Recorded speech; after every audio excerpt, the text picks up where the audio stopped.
Salam alaikum, bonjour à toutes et à tous. Donc dans cette vidéo, on va voir c'est quoi la dimension et une caractérisation des bases d'un espace vectoriel de dimension finie. Donc on va prendre E un espace vectoriel de dimension finie et après on va prendre B une famille de vecteurs de E de cardinal fini, cardinal de B c'est égal à P. Donc elle n'est pas nécessairement une base. EP n'est pas nécessairement égal à n, égal à la dimension. Alors, premièrement, toute base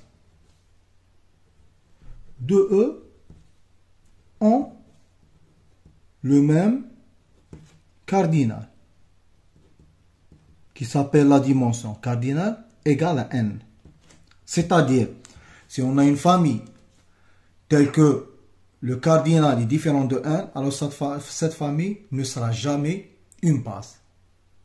Si on a une famille telle que le cardinal est différent de la dimension, alors cette famille ne sera jamais une base. Par exemple, si on est dans R3, on sait que la dimension de R3 c'est égal à 3.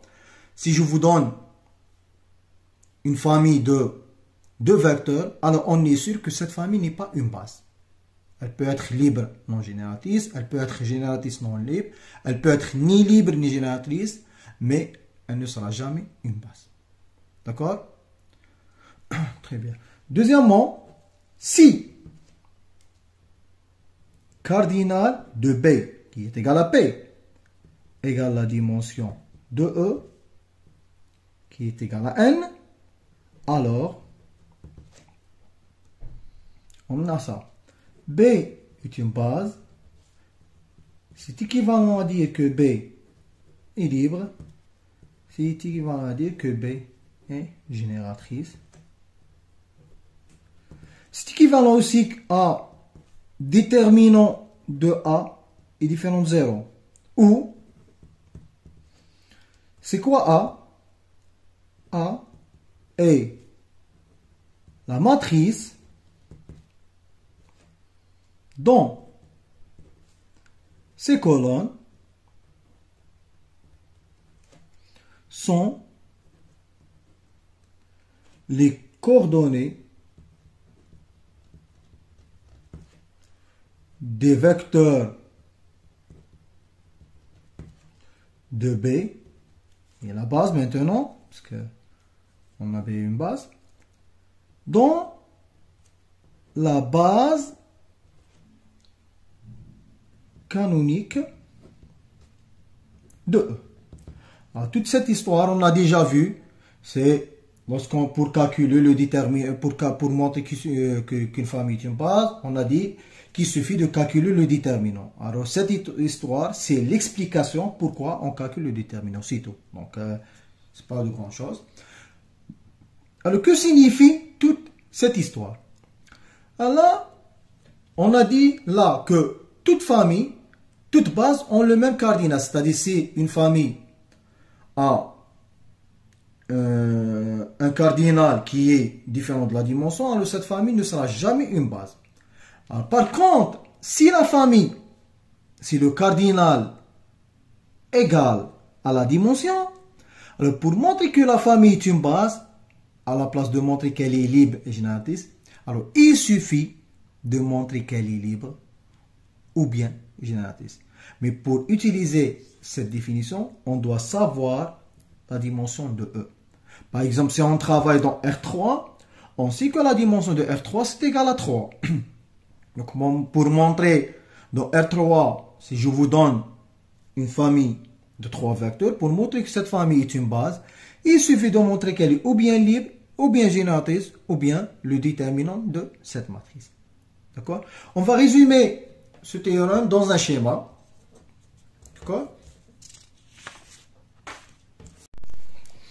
Donc, on va tracer un schéma. Là, ça commence par 0, après 1, après. Après, on va passer par la dimension de E. Donc, si ça, c'est 3, donc c'est 0, 1, 2, 3, ainsi de suite.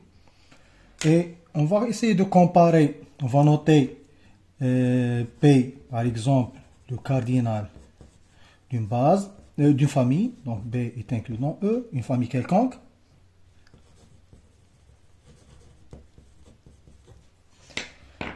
Et on va essayer de comparer le P avec le 1, c'est-à-dire on va essayer de comparer la dimension avec le cardinal. Alors, on a trois situations. Soit le cardinal de B est inférieur strictement à la dimension de E, c'est-à-dire P inférieur à 1, ou bien, deuxième situation, cardinal de B supérieur strictement à la dimension de E. Donc, on a première situation, deuxième. Et la troisième situation, c'est que cardinal de B égale exactement à la dimension de E. D'accord? Alors, si on est là, si le cardinal de B est inférieur strictement à la dimension de E, par exemple, si E égale R3, donc la dimension est 3, et on vous donne une famille de deux vecteurs. Là, le cardinal, c'est égal à 2, qui est inférieur à 3, donc on est dans cette situation.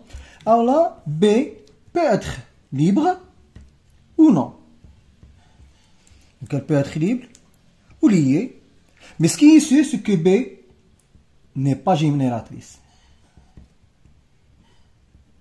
Ça, c'est la chose la plus importante. Pourquoi? Parce que si elle n'est pas génératrice, donc ce n'est pas une base. D'accord? Donc, par exemple, dans R3, si je vous donne une famille de deux vecteurs, cette famille peut être libre ou liée, mais ce qui est sûr, c'est que la famille n'est pas génératrice. Donc, ce n'est pas une base. Si on est là, donc c'est le contraire. B peut être génératrice ou non. C'est-à-dire si on est dans R3 et on vous donne une famille de 5 vecteurs, alors là, le cardinal c'est égal à 5 qui est supérieur à 3, donc on est dans cette situation.